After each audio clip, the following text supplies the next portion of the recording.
અને હવે વાત કરવી છે રોગચાળા વિશે। અમદાવાદમાં ચોમાસાની શરૂઆત થતાની સાથે જ પાણીજન્ય રોગચાળાએ માથું ઉચક્યું છે। જુલાઈ મહિનાના શરૂઆતના પખવાડિયામાં જ દૂષિત પાણીના કારણે રોગચાળાના કેસોમાં ચિંતાજનક વધારો નોંધાયો છે। આ પખવાડિયામાં શહેરમાં ઝાડા ઉલટીના 196 કેસ અને ટાઇફોઇડના 127 કેસ નોંધાયા છે। હવે ચિંતાની વાત અહીં એ છે કે શહેરમાં પીવાના પાણીના સેમ્પલ ફેલ થયા હોવાનો સિલસિલો હજુ પણ યથાવત છે। જુલાઈ મહિનામાં લેવામાં આવેલા જે નમૂના હતા તેમાંથી અત્યાર સુધીમાં 26 પાણીના સેમ્પલ એ ટેસ્ટિંગમાં ફેલ થઈ ગયા છે, જેમાંથી 22 સેમ્પલમાં ક્લોરીનની માત્ર નીલ મળી આવી છે। તંત્રની આ નિષ્કાળજીના કારણે અમદાવાદીઓનું આરોગ્ય એક ખૂબ જોખમમાં છે।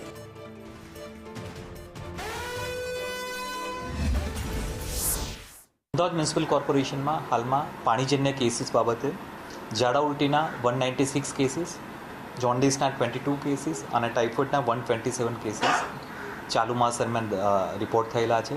સાથે સાથે 3000 જેટલા પાણીના સેમ્પલ જુલાઈ માસમાં લેવામાં આવેલા છે અને 20,000થી પણ વધારે ક્લોરીન ટેસ્ટ કોર્પોરેશન દ્વારા કરવામાં આવેલા છે।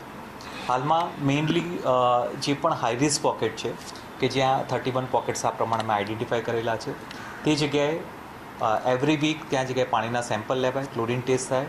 આ ઉપરાંત CCRS મારફતે જે કોઈ કમ્પ્લેન આવી રહી છે પાણીના પોલ્યુશન બાબતે તે તમામને એટેન્ડ કરીને પાણીનું સેમ્પલ લેવામાં આવે અને જો અનફિટ આવે તો એન્જિનિયરિંગ વિભાગના સંકલનમાં રહીને જરૂરી લીકેજ રિપેરિંગની કામગીરી કરવામાં આવી રહી છે।